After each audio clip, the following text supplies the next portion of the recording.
What's going on, guys?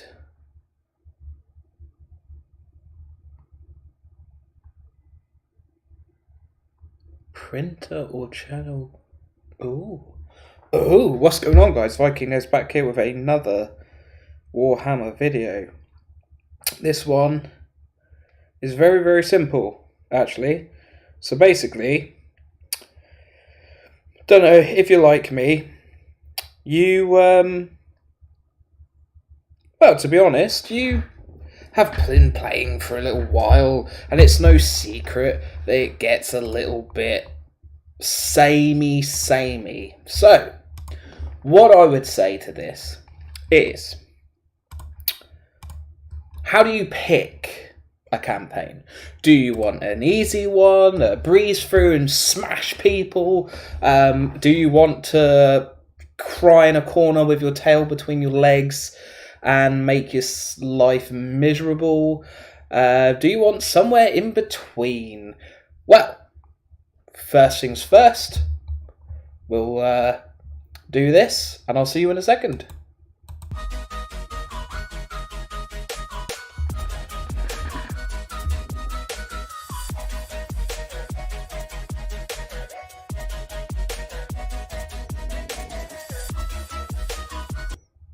Hey, and Cedro's here.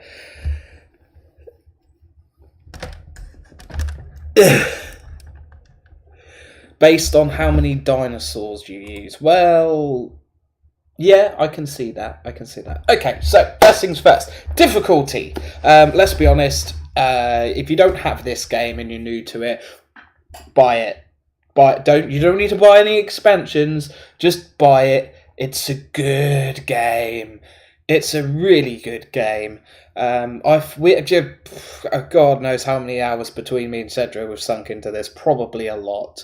But anyway, first things first, difficulty.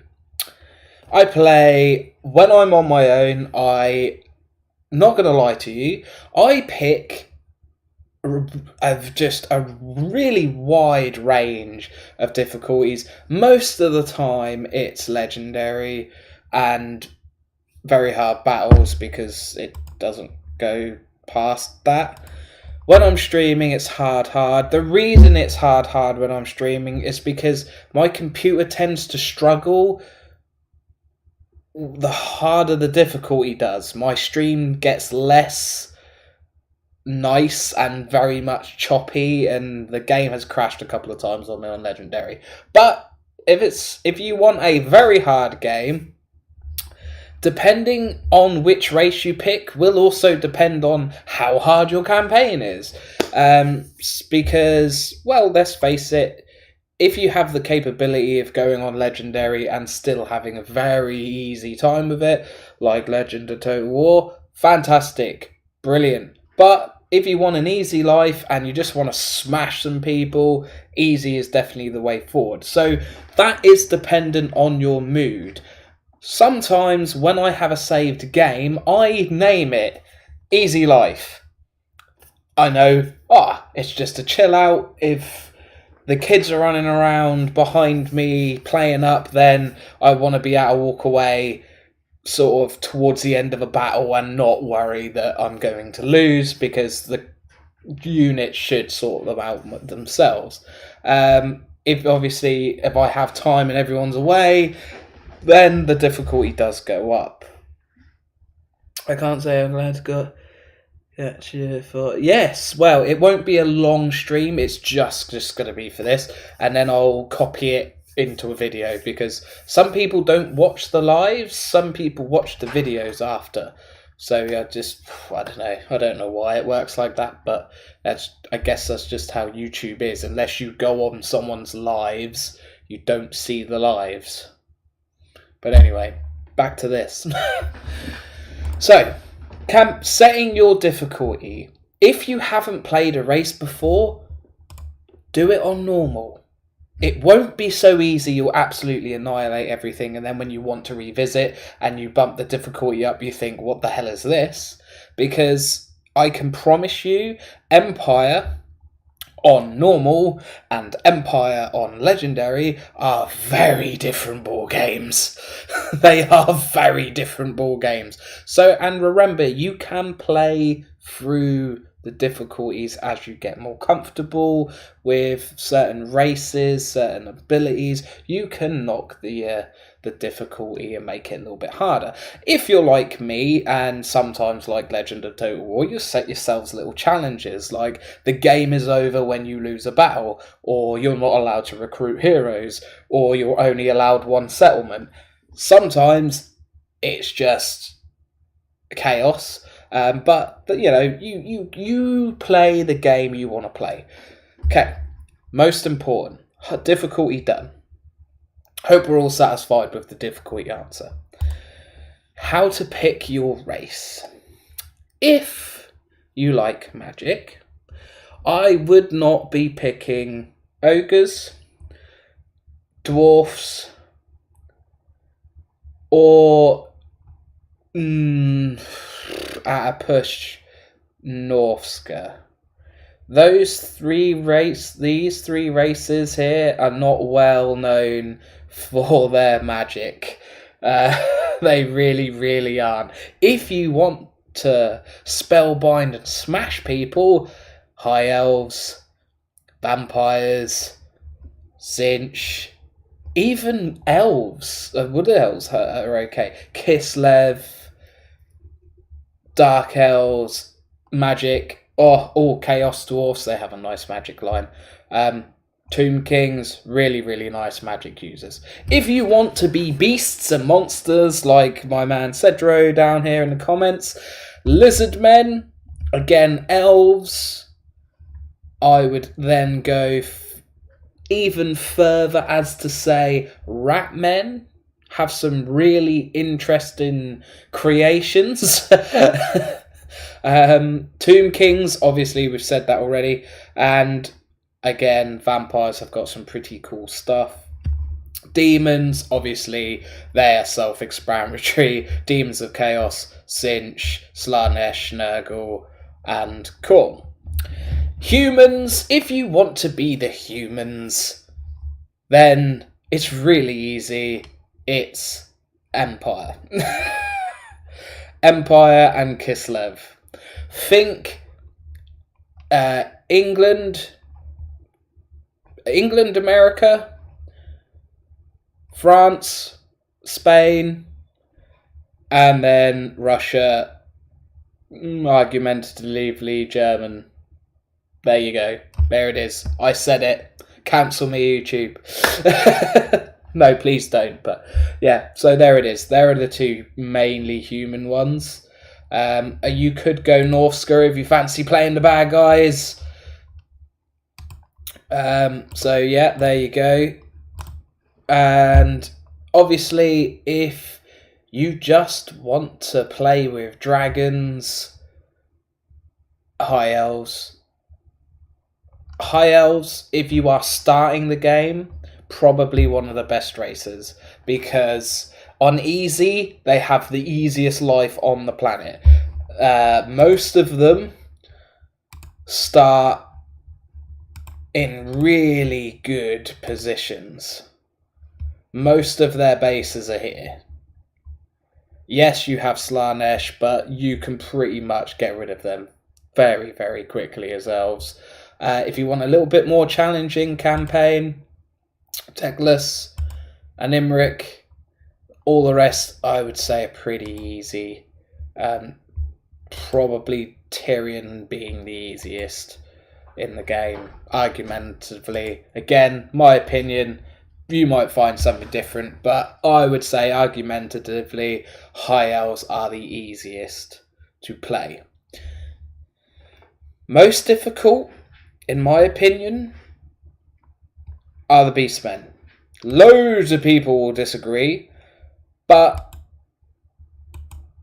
if you're playing aggressively, other than Taurox, the rest don't have an easy start. They don't have an easy life. So if you want a really difficult campaign, Beastmen, Legendary, set yourselves something like no magic. Yeah?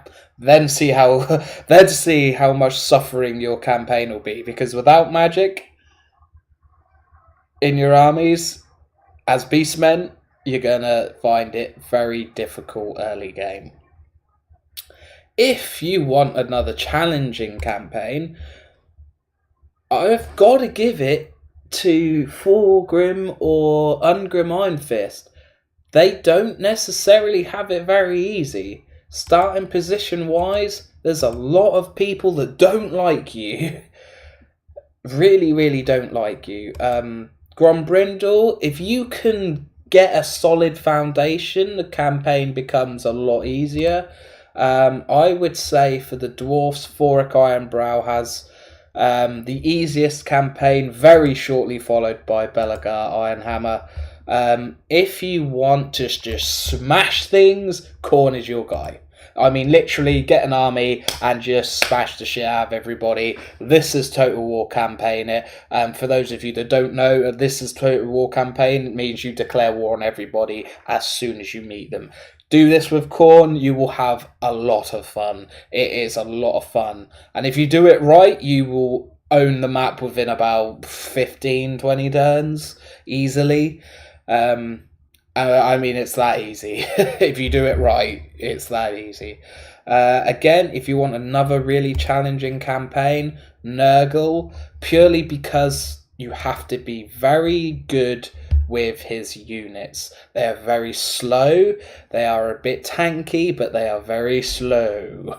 So when you get hit by magic, Imric, if he makes it out alive, and the Chaos Dwarfs, you will find it very, very interesting. It's a very difficult campaign with Nurgle.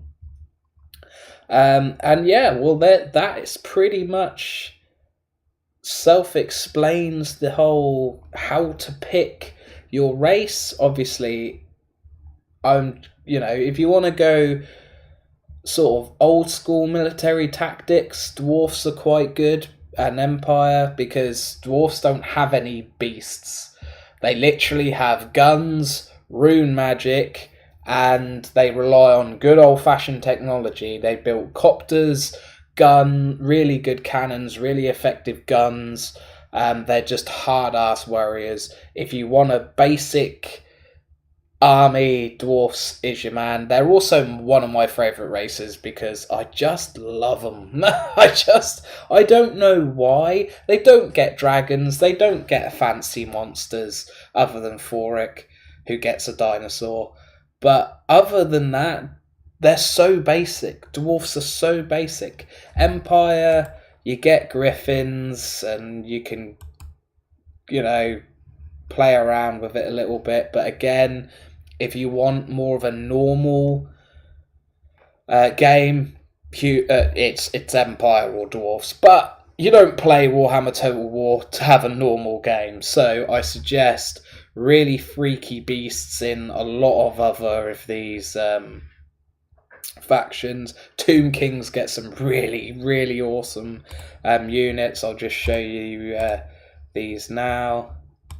If I can... I mean, look at these. These are all monstrous units. They have by far the largest section of monstrous units. Let's just count them. 1, 2, 3, 4, 5, 6, 7, 8, 9. 9 different. 10 if you want to count the dead birds, and 11 if you want to count the wolves. So let's go with Chaos. No. Chaos probably have the second amount of weird beasts. They have got demons, weird cavalry, depending on which one you choose, giants, ogres, really weird beasts. I've got trolls, mutants, all kinds of stuff. Really, really loads of different units then, and then we'll just take another quick look at the Beastmen as well. Again, quite a lot of really weird looking, really cool beasts. Good fun all around. Quite difficult early on, so you're basically stuck with the basics. But again, not too bad. Unit wise, they've still got quite a bit of variation. Very heavy reliant on heroes. Very heavy reliant. So if you want a hard campaign, go Beastmen, no heroes. And no magic. Very difficult. And just because he was here, we'll take a look at one of Cedro's faves, the Dino guys, aka the Lizard Men. Basically dinosaurs. Really cool dinosaurs. Even your foot troops are dinosaurs. It's awesome. I do like the Beastmen. And again, not so reliant too much on magic. Again, some really good hand-to-hand heroes. And we'll look at my favourites, which is Chaos Dwarfs, but I do again love the Dwarfs as well. So it's sort of the top spot is Dwarfs and Chaos Dwarfs for me. Again, much wider range for units than the Dwarfs. Some really nice artillery and just general badass monsters and some really great stuff. So there it is, guys. Have a look, grab your campaign and enjoy, and I'll see you very, very soon. Bye bye for now.